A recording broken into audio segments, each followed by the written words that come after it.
আত্মত্যাগ আর আত্মশুদ্ধির বহিঃপ্রকাশ হিসেবে এবং আল্লাহর প্রতি আনুগত্য প্রদর্শনে প্রতি বছর ঈদুল আজহায় পশু কোরবানি করেন সারা বিশ্বের কোটি কোটি মুসলিম।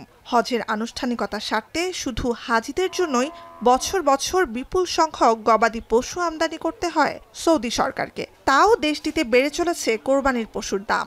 কারণ হিসেবে পশু খাদ্যের দাম বৃদ্ধিকে দায়ী করছেন সৌদি ব্যবসায়ীরা। মধ্যপ্রাচ্যেই 8.5 মাসের যুদ্ধে ফিলিস্তিনিদের অবস্থা আরও করুণ। গাজায় যুদ্ধের জেরে আর্থিক সক্ষমতা কমেছে অবরুদ্ধ পশ্চিম তীরের বাসিন্দাদের। ইসরায়েল থেকে চাকরিচ্যুত হয়েছেন সাধারণ ফিলিস্তিনিরা। অন্যদিকে সরকারি চাকরিতেও মিলছে না পুরো মাসের বেতন।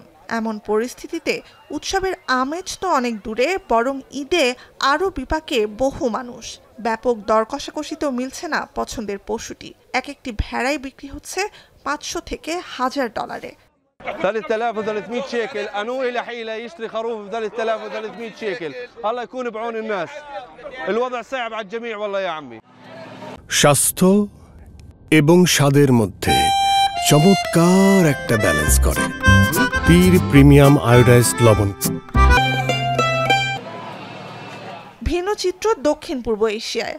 বিশ্বের সর্ববৃহৎ মুসলিম দেশ ইন্দোনেশিয়ায় ঈদ উদযাপনের প্রস্তুতি নিচ্ছে 22 কোটির বেশি মানুষ। ওয়েস্ট জাভা প্রদেশের সবচেয়ে বড় পশুর হাটটিতে দিনে 200-র বেশি গরু, 500-র বেশি ছাগল আর ভেড়া বিক্রি করছেন ব্যাপারীরা, যা বছরের অন্যান্য সময়ের তুলনায় 50% বেশি। ঈদের আগে পশুর দাম 25% বেড়ে গেলেও ভাটা পড়েনি ক্রেতাদের আগ্রহে। Ya, kalau untuk tahun ini dari antusias masyarakat kelihatannya lebih meningkat ya dari tahun kemarin. Mudah-mudahan tahun ini baguslah penjualan. Mudah-mudahan. Kayaknya di antusias pembeli kayaknya udah mulai datang. দক্ষিণ এশিয়ার মধ্যে পাকিস্তানে মূল্যস্ফীতি এক বছরের ব্যবধানে 38% থেকে কমে 12%-এর নিচে নেমে এসেছে গেল মে মাসে। কিন্তু ঈদের আগে দেশটিতে পশুর বাজার গেল বছরের চেয়েও চড়া। বিক্রেতারা জানান, কোরবানির পশুর ক্রেতা তো কমেছেই, যারা আসছেন তারাও খুঁজছেন ছোট্ট আর সস্তা পশু। पिछले साल जो थी 1 तक के जो जानवर था वो आज 1.5 तक के पहुंचा हुआ है।